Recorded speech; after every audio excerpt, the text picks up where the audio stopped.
Topic मैंने जो लिया है वो है इंटेग्युमेंट्री सिस्टम। इंटेग्युमेंट्री सिस्टम या इसे क्यूटेनियस सिस्टम भी कहते हैं।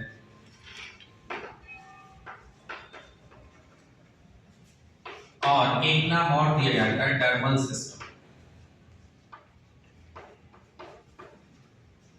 यानी वह सिस्टम जिसमें हम स्किन का स्ट्रक्चर, उसके डेरिवेटिव्स, इनका फंक्शंस, ये सब स्टडी करते हैं। इसे हम क्या कहेंगे? इंटेग्युमेंट्री सिस्टम या अध्यावरणीय तंत्र।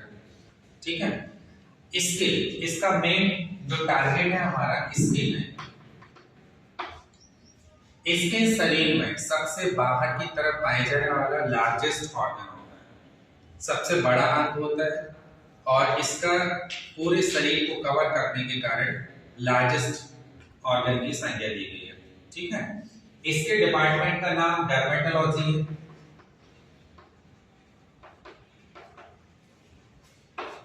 और इसका जो एक्सपर्ट होता है उसे डर्मेटोलॉजिस्ट है।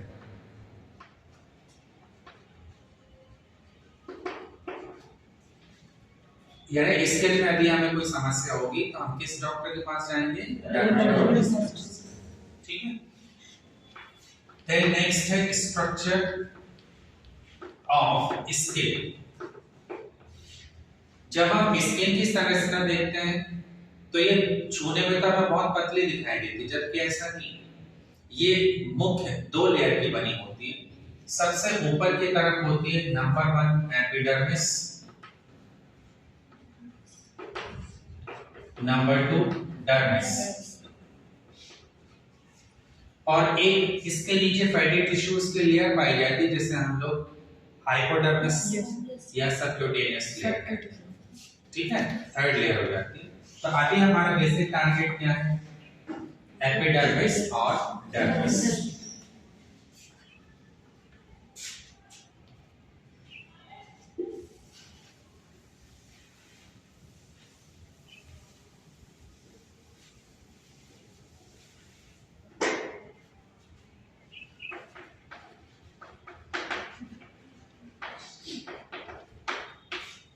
एपिडर्मिस, इसके अर्थ से समझ में आ रहा है। एपी का अर्थ होता है ऊपर की तरफ रहने वाला, डर्मिस के ऊपर रहने वाली लेयर, और यह लेयर भी 5 सब लेयर्स की बनी होती है। इस लेयर में 5 सब लेयर होते हैं। नंबर 1 जो सबसे ऊपर की तरफ रहती है, इसको हम पकड़ के खींचते हैं तो ये रफ और डेड सेल्स की बनी हुई है जो डेंड्रन के रूप में गिर जाती है। इसे स्ट्रेटम कॉर्नियम कहते हैं। क्या कहेंगे? Stratum corneum.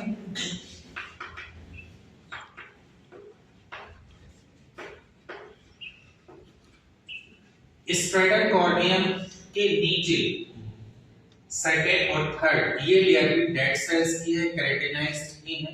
और सबसे अंदर की जो 5th लेयर है जिसका नाम स्ट्रेटम जर्मिनेटिवम।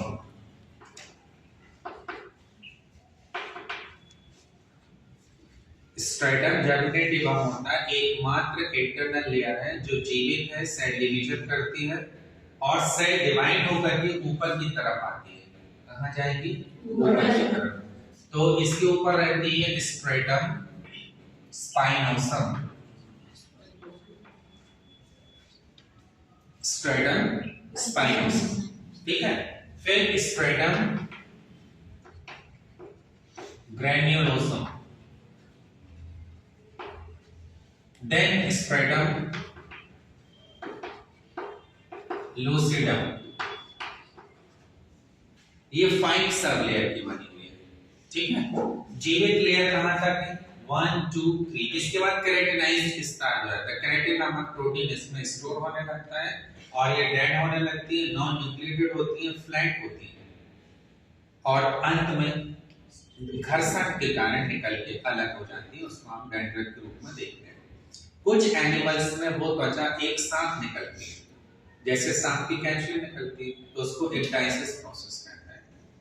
हम लोगों में टुकड़ों के रूप में गिरती है और उन स्थानों से ज्यादा गिरती है जिसमें घर्षण ज्यादा होता है, जैसे हथेलियां, पैर के तलवे और स्कैल्प। तो जब हम अपने आप को वॉश करते हैं तो या मसाज करते हैं तो ये स्किन ऑफ हो जाती है, निकल जाती है, उसकी जगह नीचे क्लियर ऊपर आ जाती है। ठीक है, इनमें कहीं भी ब्लड सप्लाई नहीं होती। ठीक है, लेकिन चूंकि ये जीवित लेयर है तो यहाँ की कोशिकाओं को न्यूट्रिशन और ऑक्सीजन चाहिए।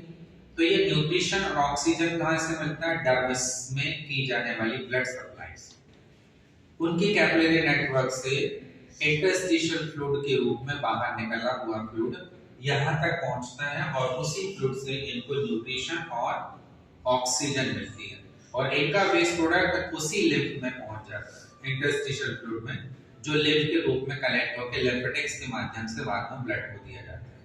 ठीक है, स्किन में जो मेलानोसाइट सेल्स होती हैं,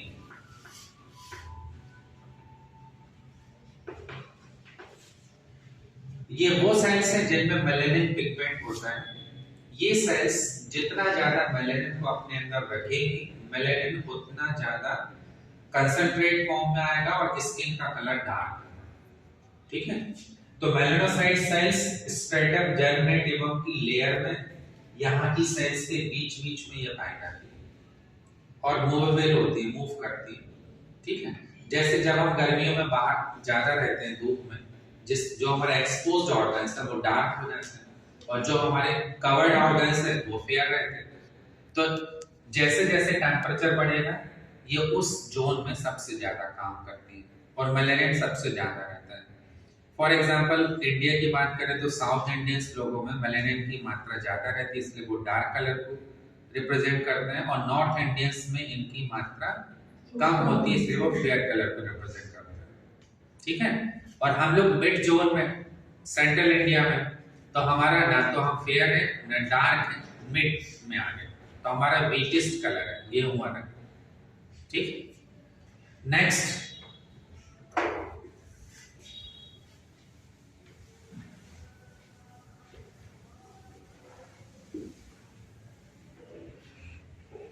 डर्मिस। डर्मिस या सेकंड लेयर रियल स्किन कहलाती है, इसे हम वास्तविक त्वचा कहते हैं। और जितनी भी ग्लैंड्स होती हैं, क्यूटेनियस ग्लैंड्स, जो त्वचा में मिलने वाली ग्रंथियां हैं, वो इसी लेयर में पाई जाती है। इसी में स्वेट ग्लैंड, ऑयल ग्लैंड, सीवेशियस ग्लैंड्स होते हैं, इसी में हेयर फॉलिकल्स होते हैं और blood supply, lymphatics, nerve supply भी इसी लेयर में की है। ठीक है, तो ये हमारी वास्तविक त्वचा होती है। यदि हम इमेजिनरी डायग्राम पुट करें,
जिसमें मैं पॉइंट रख रहा हूँ ये न्यूक्लिएटेड सेल्स है, यानी अभी इनका न्यूक्लियस गायब नहीं हुआ है।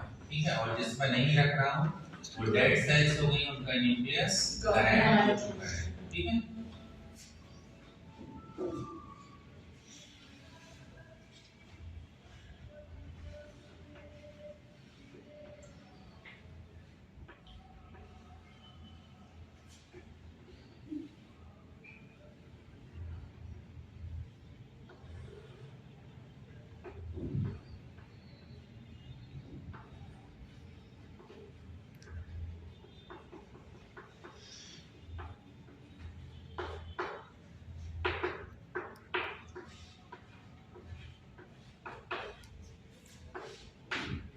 अब एक मैंने रफ स्केचिंग की है स्किन का। इसमें सबसे ऊपर की लेयर जिसे हम लोग एपिडर्मिस कहते हैं,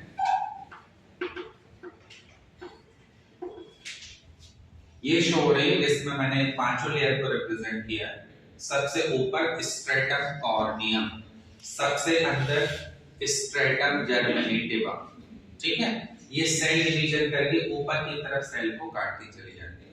तो ये जो सबसे ऊपर की लेयर है, इसका नाम क्या हो गया? स्ट्रेटम कॉर्नियम, ठीक है। धीरे धीरे ये चेंज होती जाएगी और अंत में जो लास्ट लेयर है ये एक बेसल मेम्ब्रेन पर स्थिर रहती है। इसको हम बेसमेंट मेम्ब्रेन कह सकते हैं।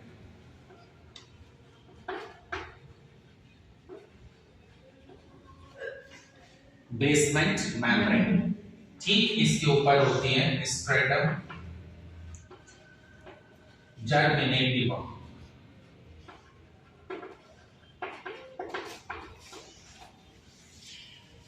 इन्हीं के बीच में पाई जाती है स्पेशल सेल्स जिन्हें हम मेलानोसाइट्स कहते हैं। नीचे का स्थान ये पूरा डर्मिस का, जो अलग अलग एनिमल में अलग अलग मोटाई का होता है, थिकनेस का होता है। सबसे मोटा स्तर अभी तक जो फैटी टिश्यूज इसमें जो पाए जाते हैं वो मिलता है व्हेल में, ब्लू व्हेल, कई मीटर मोटा मिलता है, उसको ब्लैबर कहते हैं। जो फैटी टिश्यूज की मात्रा जितनी ज्यादा डर्मिस में होगी उस व्यक्ति को ठंड कम लगती है, जिसमें कम होगी उसको ठंड ज्यादा लगेगी, क्योंकि फैटी टिश्यूज में फैट डिपॉजिट होता है जो इंसुलेटर का काम करता है। इंसुलेटर वह चीज होता है जो टेम्परेचर को बीच में अवरोध के रूप में रोक के रखता है, ना बाहर के वातावरण को अंदर प्रभावित करेगा ना अंदर के वातावरण को बाहर प्रभावित करेगा, तो उसे हम इंसुलेटर कहते हैं। इसी में हमें ब्लड वेसल्स दिखाई दे रहे हैं जो ब्लड सप्लाई करती हैं डर्मिस में।